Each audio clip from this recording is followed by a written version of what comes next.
ধান ক্ষেতের বয়স যখন 25 থেকে 30 দিন, এটি কিন্তু সাধারণ কোনো সময় নয়। এটি হলো আপনার আমন ধানের জীবনের সবচেয়ে গুরুত্বপূর্ণ ও টার্নিং পয়েন্ট। আপনি কি জানেন, ঠিক এই কয়েকদিনেই অদৃশ্যভাবে ঠিক হয়ে যায় আপনার ক্ষেতের ধানের গাছগুলো সোনালি থরে ভরে উঠবে, নাকি আপনার পরিশ্রমের ফলন এক ধাক্কায় 30 থেকে 40% কমে যাবে।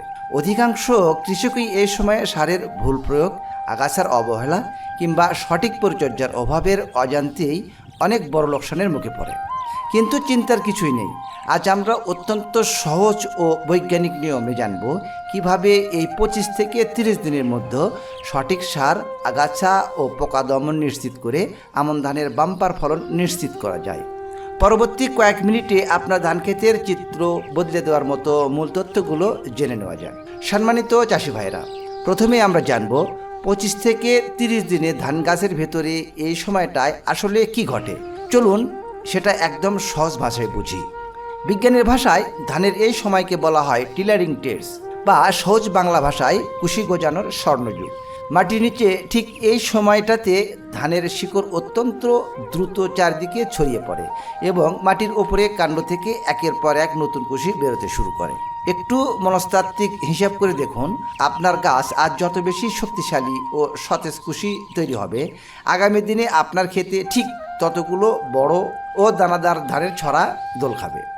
গাছ যদি এই সময় পুষ্টির অভাবে দুর্বল হয়ে পড়ে, তবে নতুন কুশি গজানো তো বন্ধ হবেই, বরং বিদ্যমান গাছগুলো চিকন হয়ে যাবে। সহজ কথায়, ধান গাছের মূল শক্তি ও শিকড় মজবুত করার এটাই সেরা সময়। আর এই শক্তি যোগাতেই আমাদের দরকার সঠিক খাদ্য ও সার ব্যবস্থাপনা। সম্মানিত চাষি ভাইরা, এবার আমরা জানব সুষম সার ব্যবস্থাপনা, অর্থাৎ দ্বিতীয় কিস্তি বা ড্রপ ড্রেসিংয়ের সময় আমরা কোন কোন পরিচর্যা করব এবং কি কি সার কি পরিমাণে প্রয়োগ করব সে সম্পর্কে। তো সেটা আলোচনা করার আগে বরাবরের মতো ছোট্ট একটা রিকোয়েস্ট, এখনও আপনারা যারা আমাদের এই চ্যানেলটি সাবস্ক্রাইব করেন নাই, অবশ্যই আমাদের এই চ্যানেলটি সাবস্ক্রাইব করে আমাদের এই ছোট্ট পরিবারের সদস্য হন। আর অলরেডি যারা সাবস্ক্রাইব করেছেন তাদেরকে জানাই অসংখ্য অসংখ্য ধন্যবাদ। চলুন আমরা কথা না বাড়িয়ে মূল আলোচনা শুরু করি। ধান গাছ যখন দ্রুত কুশি ছড়াতে শুরু করে, তখন তার ক্ষুধা কিন্তু বহুগুণ বেড়ে যায়। তাই 25 থেকে 30 দিনের মাথায় দিতে হবে সারের দ্বিতীয় কিস্তি বা ড্রপ ড্রেসিং। কিন্তু কি সার কতটুকু দেবেন? প্রথমে আসা যাক ইউরিয়ার কথায়। ইউরিয়া গাছের দ্রুত নাইট্রোজেন যোগায় এবং গাছকে সবুজ ও সতেজ করে। তবে মনে রাখবেন, অতিরিক্ত ইউরিয়া প্রয়োগ করার মানে নিজের পায়ে নিজে কুড়াল মারা। কারণ বেশি ইউরিয়া দিলে গাছ অতিরিক্ত নরম হয়ে যায়, আর নরম গাছে পোকা ও রোগের আক্রমণ 10 গুণ বেড়ে যায়। তাই প্রতি শতকে 300 থেকে 350 গ্রাম ইউরিয়া সার প্রয়োগ করাই যথেষ্ট। এবার আসি আসল ট্রিক্সে। ইউরিয়ার সাথে পটাশ এবং জিঙ্ক মিশিয়ে দেওয়া। পটাশিয়াম গাছের ভেতর থেকে শক্ত করে, রোগ প্রতিরোধ ক্ষমতা বাড়ায় এবং ঝড় বাতাসে ধান গাছে হেলে পড়া থেকে রক্ষা করে। অন্যদিকে জিঙ্ক ও দস্তা সার ধানের কচি পাতার মূল টনিক, যা গাছের দ্রুত কুশি ছড়াতে সাহায্য করে। তাই এ সময় আমরা পটাশ প্রতি বিঘার জমির জন্য 5 থেকে 7 কেজি ব্যবহার করব। তবে সার দেওয়ার আগে অবশ্যই একটা কথা মনে রাখবেন, জমিতে যেন খুব বেশি পানি জমা না থাকে। হালকা ছিপছিপে পানি থাকা অবস্থায় সার ছিটাবেন, যাতে সার মাটির সাথে সুন্দরভাবে মিশে গিয়ে সরাসরি শিকড়ে পৌঁছতে পারে। সম্মানিত চাষি ভাইরা, এবার আমরা জানবো আগাছা নিয়ন্ত্রণ ও মাটি নিড়ানি।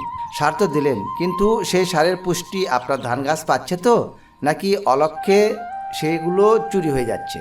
ধান ক্ষেতের এই 25 থেকে 30 দিনের মাথায় যে সমস্যাটি সবচেয়ে বেশি দেখা যায় তা হলো আগাছা। তাই এই সময় যদি ক্ষেতে আগাছা থাকে, তবে আপনার দেওয়া দামি সারের প্রায় 50 থেকে 60 ভাগ পুষ্টি আগাছা চুষে নেবে। ফলে ধান গাছ অনাহারে ভুগবে আর আগাছা মোটাতাজা হবে। তাই সারের দ্বিতীয় কিস্তি দেওয়ার অত্যন্ত 2 থেকে 3 দিন আগে ক্ষেত একদম পরিষ্কার করতে হবে। আগাছা দমনের জন্য হাত দিয়ে নিড়ানি দেওয়া কিংবা উইডার চালানো সবচেয়ে কার্যকর। এখানে একটা চমৎকার বৈজ্ঞানিক রহস্য আছে। যখন আপনি উইডার বা নিড়ানি দিয়ে মাটি আলগা করে দেন, তখন মাটির ভেতরে আটকে থাকা ক্ষতিকারক গ্যাস বের হয়ে যায় এবং প্রচুর পরিমাণে অক্সিজেন শিকড়ে পৌঁছায়। বিজ্ঞানের ভাষায় একে বলা হয় সয়েল এয়ারেশন।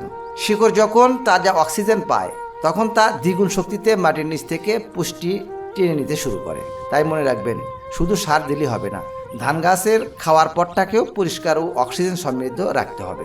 সম্মানিত চাষি ভাইরা, এবার আমরা জানবো ক্ষতিকারক পোকা ও রোগবালাই চিহ্নিত ও দমন সম্পর্কে। ধান গাছ বাড়ার সাথে সাথে কিন্তু অলক্ষ্যের শত্রু পথ পেতে থাকে।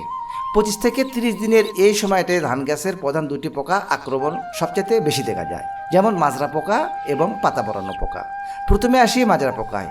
এই পোকা কাণ্ডের ভিতরে ঢুকে এক ধরনের রস চুষে খায়, যার ফলে মাঝের কচি পাতা শুকিয়ে সাদা হয়ে যায়।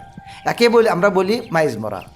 আর পাতা মরানো পোকা কচি পাতাগুলোকে সুতার মতো পেঁচিয়ে ভেতরে বসে সবুজ অংশ মুড়ে মুড়ে খায়, ফলে গাছের সারেক সংশ্লেষণ বন্ধ হয়ে যায়। কিন্তু বিষাক্ত কীটনাশক ছিটানোর আগে আমাদের প্রকৃতি ও পরিবেশ বান্ধব পদ্ধতি ব্যবহার করতে হবে। প্রথম উপায় পাচিং, অর্থাৎ ক্ষেতের মাঝে ডালপালা বা বাঁশের কঞ্চি পুঁতে দেওয়া। এতে ফিঙ্গিয়ে বা শালিকের মতো পাখি এসে বসে এবং ক্ষতিকারক পোকাগুলো ধরে খেয়ে ফেলবে।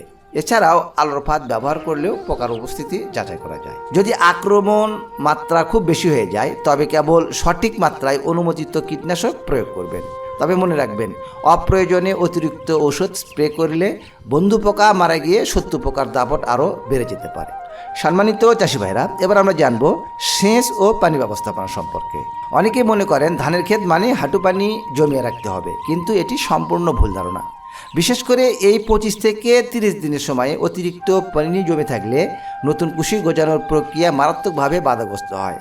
কারণ পানি বেশি হলে কাণ্ডর গোড়ায় পর্যাপ্ত সূর্যালোক পৌঁছায় না এবং শিকড় অক্সিজেনের অভাবে পচে যেতে পারে। তাহলে পানির আদর্শ মাপ কি? এ সময় খেতে মাত্র 1 থেকে 2 ইঞ্চি, অর্থাৎ একদম সিপসিপে পানি রাখা উচিত। মাঝে মাঝে পানি শুকিয়ে দিয়ে মাটি সামান্য ফুটে যেতে দিন। একে বলা হয় পর্যায়ক্রমিক ভিজানো এবং শুকনো পদ্ধতি। এর ফলে শিকড়ের মাটি অনেক গভীরে প্রবেশ করে এবং শক্ত হয়ে মাটি আঁকড়ে ধরে, যা পরবর্তীতে ঝড়ো বাতাস গাছকে হেলে পড়া হাত থেকে রক্ষা করে। সম্মানিত চাষি ভাইরা, চলুন আজকের পুরো বিষয়টি এক নজরে ঝালাই করে নেওয়া যাক। আমন ধানের 25 থেকে 30 দিনের মাথায় বাম্পার ফলনের ভিত্তি করতে আপনাকে 3টি মূল কাজ করতে হবে। প্রথমত, সঠিক মাত্রায় ইউরিয়া সারের সাথে পটাশ সার ও জিঙ্ক প্রয়োগ করে সুষম পুষ্টি নিশ্চিত করা। দ্বিতীয়ত, মাটির নিড়ানি দিয়ে আগাছা পরিষ্কারের পাশাপাশি শিকড়ে অক্সিজেনের প্রবাহ বাড়ানো। এবং তৃতীয়ত, খেতে অতিরিক্ত পানি জমতে না দিয়ে পোকামাকড়ের ওপর নজর রাখা। এই সহজ কিন্তু অত্যন্ত কার্যকরী নিয়মগুলো মেনে চললে আপনার ধান খেতে আসবে বৈপ্লবিক পরিবর্তন, আর ফলন হবে আগের বছরের চেয়ে বহুগুণ বেশি। আজকের ভিডিওটি আপনার কেমন লাগলো? আজকের ভিডিওটি যদি আপনার একটু ভালো লেগে থাকে এবং কৃষি সংক্রান্ত এমন বৈজ্ঞানিক ভিত্তিক সহজ তথ্য আরও পেতে চান, তাহলে অবশ্যই এখনই আমাদের চ্যানেলটি সাবস্ক্রাইব করে বেল আইকনটি বাজিয়ে রাখুন। আপনার আমন ধানের বয়স এখন কতদিন এবং আপনি কি দ্বিতীয় কিস্তি সার দিয়েছেন? এছাড়াও আজকের এই ভিডিওতে কোনো বিষয় বুঝতে অসুবিধা হলে যে কোনো প্রশ্ন বা মতামত অবশ্যই কমেন্ট বক্সে লিখে জানাবেন। আমি চেষ্টা করব আপনাদের প্রশ্নের উত্তর দেওয়ার জন্য। আজকের ভিডিও এই পর্যন্তই। কথা হবে পরবর্তী অন্য কোনো নতুন এক এপিসোডে। সে পর্যন্ত সবাই ভালো থাকুন, সুস্থ থাকুন। আল্লাহ হাফেজ।